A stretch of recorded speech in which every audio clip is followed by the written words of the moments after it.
अनुपमा में आज के एपिसोड में शुरुआत होगी रजनी के घर से, जहाँ पे रजनी कर रही है भगवान की पूजा और वहीं पर फिर आ जाता है उसका बेटा।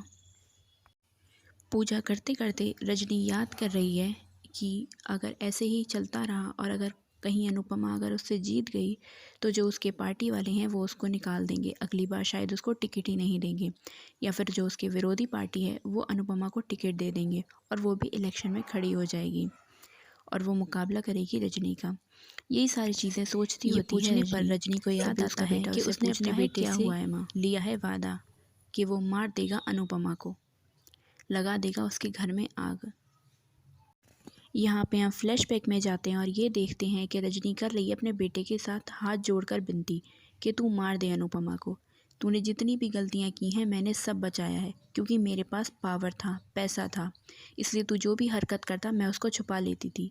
लेकिन अगर मेरे पास पावर और पैसा ही नहीं रहेगा तब तेरी गलतियाँ कौन छुपाएगा? मैं तो नहीं आ पाऊँगी तेरी गलतियाँ छुपाने। मैंने हमेशा तेरा साथ दिया है, तो क्या तू अपनी माँ के लिए बस इतना सा नहीं कर सकता? अगर तुझे ऐसा लगता है कि ये सब मैं अपने लिए कर रही हूँ तो ऐसा नहीं है, बल्कि मैं तो तुम अपने बच्चों के लिए ही कर रही हूँ।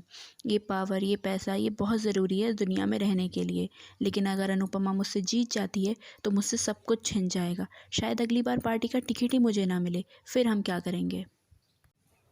फिर हम देखते हैं कि दूसरी तरफ अनुपमा भी आरती कर रही है सभी चौल वालों के साथ, और उसके साथ साथ वो याद कर रही है राही को कि काश राही यहाँ होती। वो उससे कितनी नफ़रत करने लगी है, वो कितनी नाराज़ है उससे, क्योंकि उसने उसकी बात नहीं मानी है।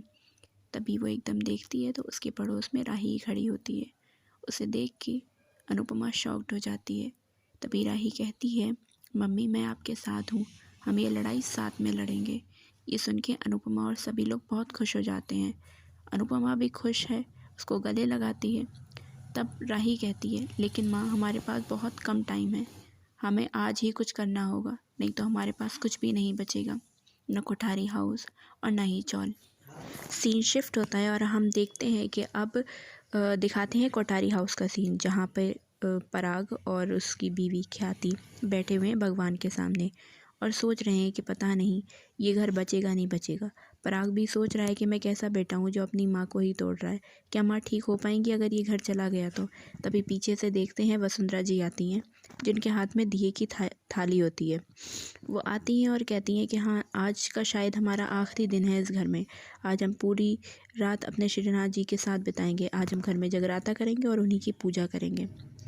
तभी ख्याति कहती है कि आप भरोसा रखिए, अगर ये परेशानी आई है तो ये सब ठीक हो जाएगा, हमें श्रीनाथ जी पे भरोसा रखना चाहिए, वो हमारा घर कभी नहीं हमसे जुदा होने देंगे, हम यहीं रहेंगे हमेशा। वहीं दूसरी तरफ अनुपमा भी हाथ जोड़े खड़ी है और कहीं ना कहीं शुक्रिया भी कर रही है कि राही उसके साथ आ गई है, और वो परेशान भी बहुत है कि आखिर वो करेगी क्या चौल को बचाने के लिए। सब इसी बात में परेशान हैं। और दूसरी तरफ राही जाके कर रही है वकील से बात कि कैसे निकलेगा कौन सा सॉल्यूशन, कैसे बचाएंगे हम चौल को भी और कोठारी हाउस को भी। क्या लगता है आपको, क्या बचा पाएंगे ये लोग कोठारी हाउस को? फिर हम देखते हैं रजनी के बेटे को, जहाँ पर रजनी का बेटा खड़ा है दो गुंडों के साथ और वो दिखाता है कि वो है औरत, लेकिन वो औरत अनुपमा नहीं होती है, वहाँ पे राही खड़ी होती है, मगर उसे लगता है कि वो अनुपमा है क्योंकि राही ने अनुपमा की शॉल पहनी हुई है। वो गुंडों को उसी का वो बता देता है कि वो है अनुपमा, उसको वहाँ लेके जाओ और जाकर जला दो। ये कहने के बाद वो वापस से अपनी माँ को कॉल करता है और बताता है कि जो प्लान बनाया था वो सक्सेसफुल हो चुका है। तभी वो गुंडे जाते हैं राही के पास।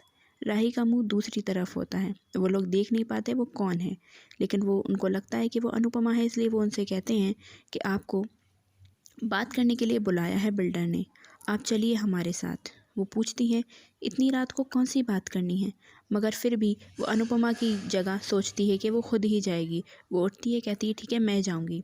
तभी रजनी की बेटी आ जाती है प्रेरणा और वो कहती है क्या हुआ? तो कहती है मुझे वहाँ जाना है क्योंकि वहाँ मम्मी को बुलाया है, बट मैं सोच रही हूँ कि मैं खुद ही चली जाती हूँ। तभी प्रेरणा कहती है कि मैं उसी तरफ जा रही थी, मैं एक काम करती हूँ, मैं जाती हूँ और मुझे पता भी है कि कैसे डील करनी है उन लोगों से, सब पता है मुझे अपनी माँ के बारे में, तो आप परेशान मत हो, मैं ही जाती हूँ। वो मना भी करती है कि इतनी रात को तुम अकेली कैसे जाओगी, बट वो कहती है मैं चली जाऊंगी। और रही बात, तो वहाँ पे रजनी देसाई के लोग होंगे और उनसे निपटना मुझे बहुत अच्छे से आता है, तुम परेशान मत हो। राही प्रेरणा की बात मान लेती है और अपनी शॉल प्रेरणा को उड़ा देती है कि तुम जाओ आराम से, तुम्हें ठंड नहीं लगेगी, ये ओढ़ कर चली जाओ। वो ओढ़ लेती है, तब उनको लगता है कि वो अनुपमा ही है। प्रेरणा चली जाती है जहाँ पे उसको ले जाया जाता है। वो वहाँ जाती है, तभी पीछे से दोनों गुंडे जाते हैं और वहाँ जाकर आग लगा देते हैं। आग लगते ही वहाँ पे बहुत सारे लोग इकट्ठा हो जाते हैं और सब परेशान हो जाते हैं। राही चिल्लाने लगती है कि अब क्या होगा, और सभी लोग चिल्लाने लगते हैं। तभी वहाँ पे अनुपमा आती है और देखती है राही को। जब वो बाहर देखती है तो उसको सुकून की सांस आती है, लेकिन तभी राही चिल्लाती है कि माँ, प्रेरणा अंदर है। कल क्या होगा जानने से पहले चैनल को सब्सक्राइब करें। आगे होगा ये कि अनुपमा हिम्मत करके घुस जाएगी उसी आग में, ताकि वो प्रेरणा को बचा सके। वहाँ जाकर उसको नज़र आएगा अनुज, जिसे देख के उसको हिम्मत मिलेगी। लेकिन जब उसकी हिम्मत और ज़्यादा टूट जाएगी कि अब वो कैसे बचाएगी यहाँ आग में, तभी उनको श्री कृष्ण दिखेंगे। अब देखना ये है कि क्या होगा, आखिर अनुपमा बचा पाएगी प्रेरणा को या वो दोनों ही जल जाएंगी। पता चलेगा कल की अपडेट पे। हमारे साथ जुड़े रहें और हमें सपोर्ट करें।